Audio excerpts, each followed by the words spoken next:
এনে হয় হৃদয়ত ঠক ঢপাই তপত তেজৰ কণিকা আজি 50খন গ্ৰন্থ উন্মোচন হোৱাৰ কথা আছিল কিন্তু ইণ্ডিপেণ্ডে আমি দেখা পাইছোঁ ইয়াত 70খনৰো অধিক গ্ৰন্থ উন্মোচন হ'ব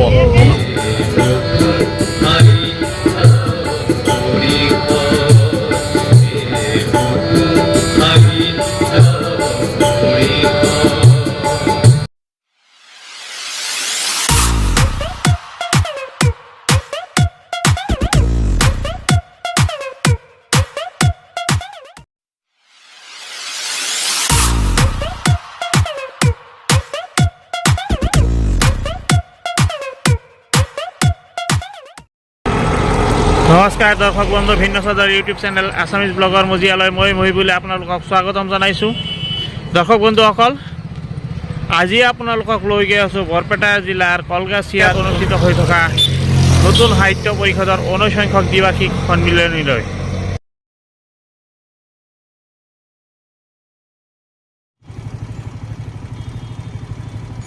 দৰ্শক বন্ধুসকল ইতিমধ্যে আমি আহি কলগাছিয়াত উপস্থিত হ'লোঁ আপোনালোকক মই বেক কেমেৰাৰ হয় গোটেই দৃশ্য দেখুৱাই আছোঁ এয়া আপোনালোকে দেখা পাইছে কলগাছিয়া বজাৰৰ কেন্দ্ৰস্থল ইয়াতো নতুন সাহিত্য পৰিষদৰ বেনাৰ ওলমি আছে এইখন কলগাছিয়াতে ডিচেম্বৰ মাহত অনুষ্ঠিত হ'ব গ্ৰন্থমেলা এতিয়া আছোঁ কলগাছিয়া বজাৰত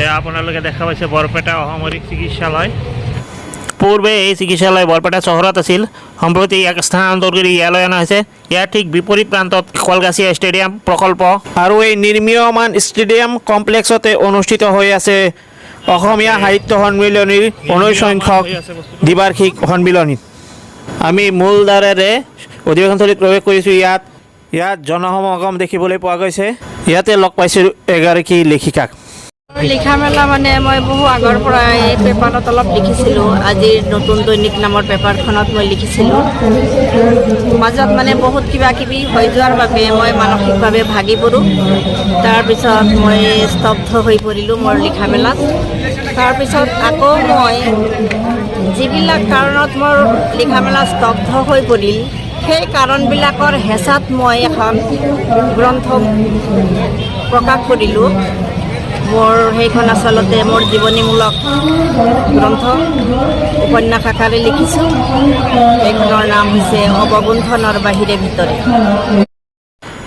আমি আহি কবি সন্মিলন উপভোগ কৰিবলৈ সক্ষম হৈছোঁ ৰ'দৰ গালত এটি কলা চিলনি প্ৰতিটো পুৱাই কথা পাতে মোৰ সতে ভাৰ্চুৱেল খিৰিকী খুলি প্ৰতিটো পুৱাই কথা পাতে মোৰ সতে ভাৰ্চুৱেল খিৰিকী খুলি বৰষুণ পৰিলে খিৰিকীখন জপাই বহি থাকে বিচনা তেতিয়া মই অন্যমনস্ক হৈ বাঘটোৰ কথা ভাবোঁ হয়তো ময়ো ভোগবাদী চকী এখনৰে অপেক্ষাত ৰ'লোঁ আউল বাউল লগা কথাৰো আঁত থাকে বিচাৰি পালে নিজে নিজৰ সৰল ৰৈশিক অথবা নাকৰাগৰ পৃথিৱী জুয়ে চালি পৰিছে অভাৱৰ তালিকাত টকাবোৰ উঠে উপহাস কৰে দিনটোৰ বেৰহতক প্ৰশ্ন কৰে নিজকে কিয় এনে হয় হৃদয়ত ঠক ঢপাই তপত তেজৰ কণিকা জ্বালামুখী হৈ চিঞৰিব খোজে মুঠি দাম কৰি আজুৰি আনিব খোজে খোজে খোজে বাধা পায় তিনি বান্ধি ৰখা অন্ধ আৰু বৈশ্য অপৰাধ আজিয়েই পৰাপল শতিকাৰ শিকলি চিঙাৰ আৰুতো নাই আন কোনো পথ এই অধিৱেশনৰ লগত সংগতি ৰাখি এখন প্ৰদৰ্শনীৰ ব্যৱস্থা কৰা হৈছে ইয়াত আপোনালোকে দেখা পাইছে বিভিন্ন চিত্ৰশিল্প তথা ভাস্কৰ্য শিল্প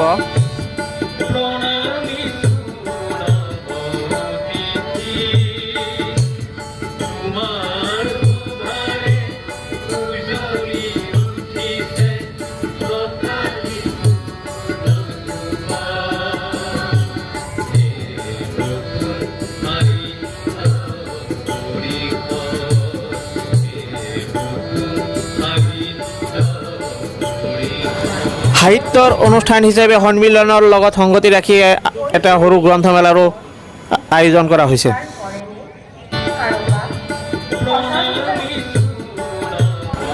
এই সন্মিলনীত লগ পোৱা কেইগৰাকীমান প্ৰতিনিধিৰ সৈতে এতিয়া আমি বাৰ্তালাপ কৰিম। আমাৰ খুবই ভাল লাগিছে ইয়াৰ যেটো পৰিবেশ, মানুহৰ যেটো আতিথ্য, মানুহৰ যেটো আস্থা আৰু আন্তৰিকতা সাহিত্যৰ প্ৰতি, প্ৰগতিশীল সাহিত্যৰ প্ৰতি, সেই আস্থা দেখি আমি অভিভূত হৈছোঁ। আমাৰ এই অনুষ্ঠানত আমাৰ শাখাৰ পৰা 3খন গ্ৰন্থ হ'ব।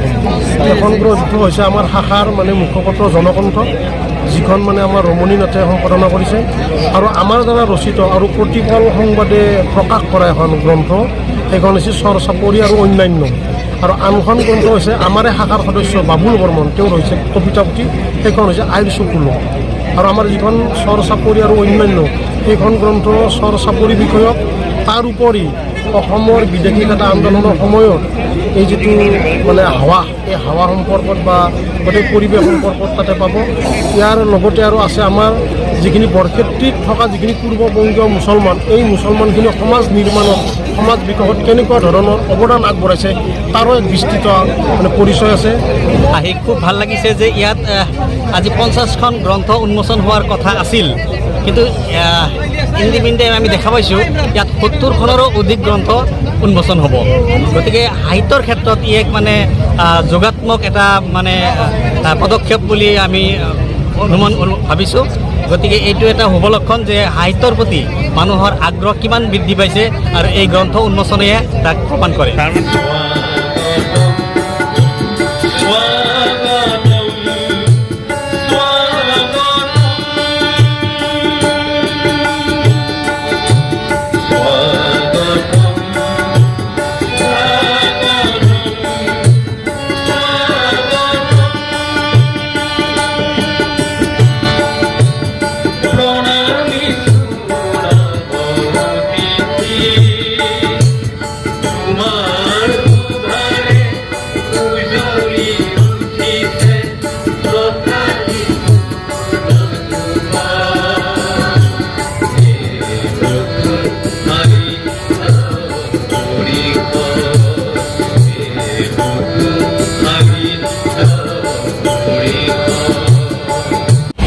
ইয়াত সকলোৱে মিলি যিসকল গণতান্ত্ৰিক চিন্তাধাৰাৰ বিশ্বাস কৰে, সকলোৱে মিলি ইয়াক শক্তিশালী কৰিব লাগে। ঐতিহাসিকখন 550 পৃষ্ঠাৰ বৃহৎ কলেবৰৰ যি স্মৃতি গ্ৰন্থ আমি উত্তৰৰ আমি উন্মোচন কৰিছোঁ।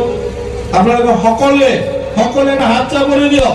সকলোৱে আমি ইয়াৰ পৰা এবাৰ প্ৰগতিশীল আন্দোলনৰ যাত্ৰা আমাৰ আৰম্ভ হ'ব, আৰু অহা দিনলৈকে ফেচিবাদী পৰাস্ত কৰাৰ কাৰণে নিশ্চয় একেলগে সকলোৱে মিলি পেলাই আমি আগবাঢ়ি যাম, এই আশা আমি কিন্তু ৰাখিছোঁ। ভাল অনুভৱ হৈছে। এই স্মৃতিখনৰ সম্পাদনা সমিতিৰ মুখ্য সম্পাদকৰ দায়িত্ব মোক দিয়া হৈছিলে।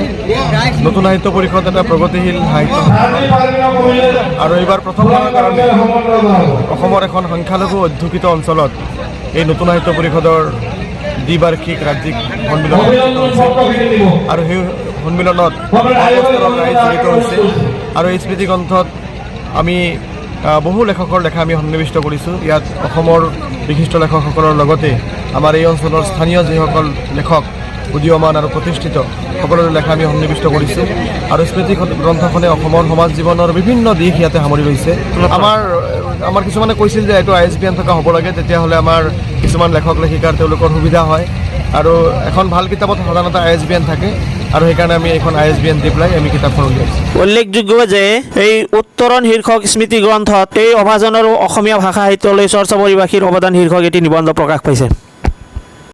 বন্ধুসকল, ভিডিঅ'টো চাই কেনে লাগিল জনাবলৈ নাপাহৰিব। ভাল লাগিলে লাইক কৰাৰ লগতে চেনেলটো ছাবস্ক্ৰাইব কৰিবলৈ নাপাহৰিব, আৰু কিবা জানিবলগীয়া থাকিলে কমেণ্ট বক্সত কমেণ্ট কৰিব, মই তাৰ যথাযথ উত্তৰ দিবলৈ চেষ্টা কৰিম। আৰু এনেধৰণৰ ভিডিঅ' আপোনালোকে পচন্দ কৰে কমেণ্ট বক্সত জনাব, মই তেনেধৰণৰ ভিডিঅ' আপোনালোকলৈ বুলি আপলোড দিবলৈ চেষ্টা কৰিম।